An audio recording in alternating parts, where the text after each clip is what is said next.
Secular humanism was like the bad thing. And if you said, what is secular humanism? People will be like, secular. And it's humanist. And you have to be careful about it.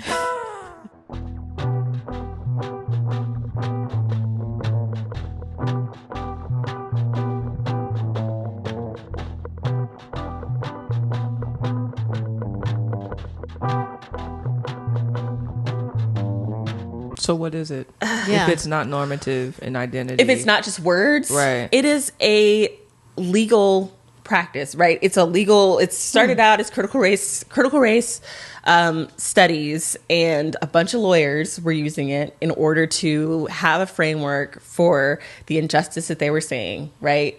And that's about as far as I can go. Yeah. It honestly. seems like it's a lens by which to understand how racism is not just these isolated incidents. That it's connected. In the world, right. But it's also integrated into the structures of our law and our government and all of those types of things. And the reason why law comes up so much is because the group of people who originally came up with critical race theory were lawyers who were trying to figure out, okay, where's the root of this so that we can figure out how to use our practice to undo this. But that's literally as far as I can tell you.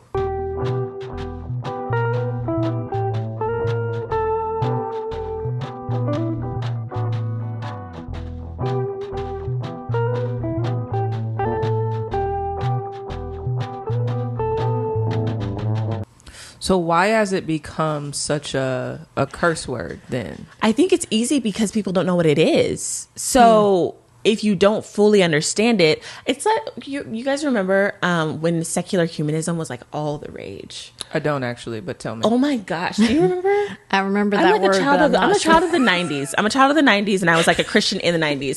So like secular humanism was like the bad thing. Yeah. That was the thing that we were all like really supposed to be looking out for, was secular humanism. Yeah. And if you said, what is secular humanism? People will be like, it's secular and it's humanist. And you have to be careful about it because it is both humanist and secular. And so like teenage Jasmine was like, I gotta be careful. From the intelligent use of individual reason, which has produced the incredible successes of science and technology, this kind of thinking became more and more enamored of its own power. Human reason was the source of truth. Belief in a world created by God and a reason created by God was dismissed as religious superstition and myth.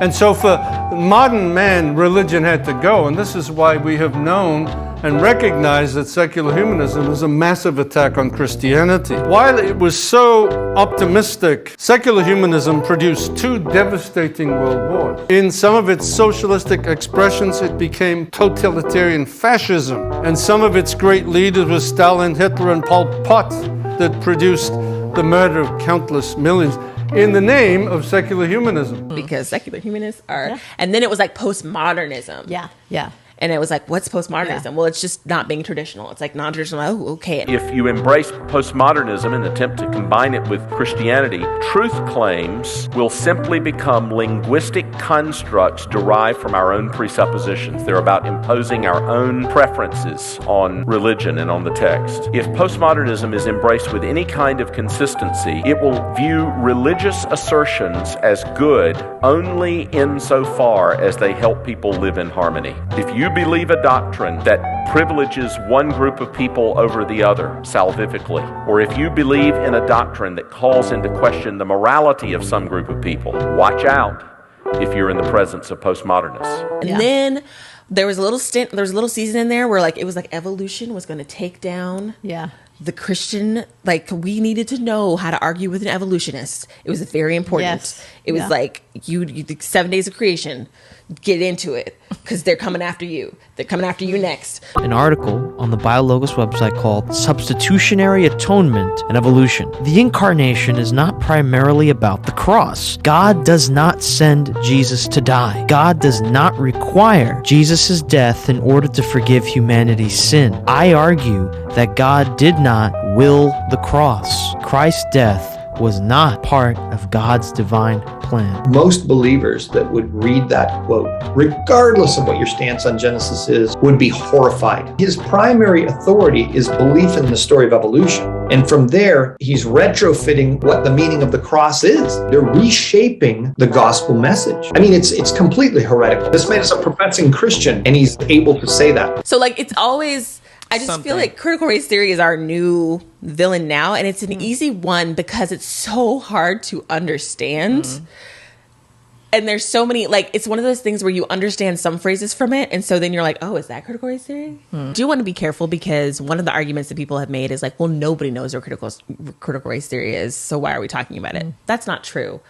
People do know what critical race theory is, and they're very devoted to critical race theory, and it is an entire system of thought and practice that truly does exist. So we're not like, this is all a conspiracy, there's no such thing. Right. I think what we are saying is that laymen are using terms that they don't fully understand in order to accuse the brethren.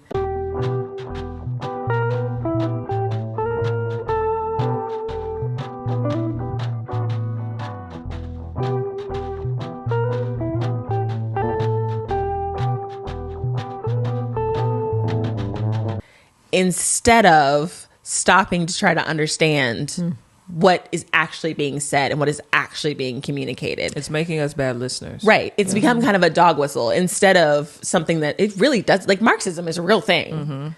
But when people were calling me Marxist 2 years ago, it was like, why? For why? Karl Marx was like super racist, actually. So because you went to Frankfurt, Germany. It's because you visited there. So clearly, that Frankfurt School. Yeah. And so I think, like, part of the reason why it's such a divisive topic is because it is so hard to understand for so many laymen. And if you don't understand it, and it's just become a collection of buzzwords and phrases, you see those buzzwords and phrases everywhere. You even see them in, I had somebody in my inbox the other day, because I love to study history, and I like to, what my thing that I like to do is to go back to when Marx was just like 5 years old and hadn't even come up with Marxism, and we were over here in America, and people like David Walker and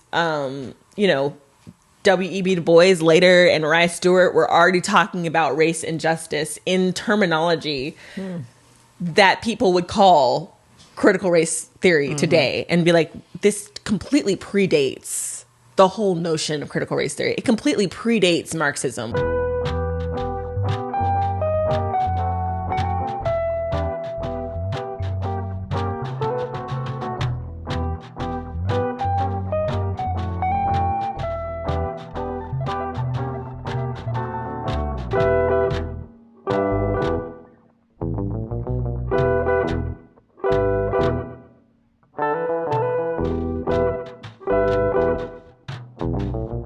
Like, we've been using this terminology, and we've been using this and founding it in biblical principles for a really long time over here in America.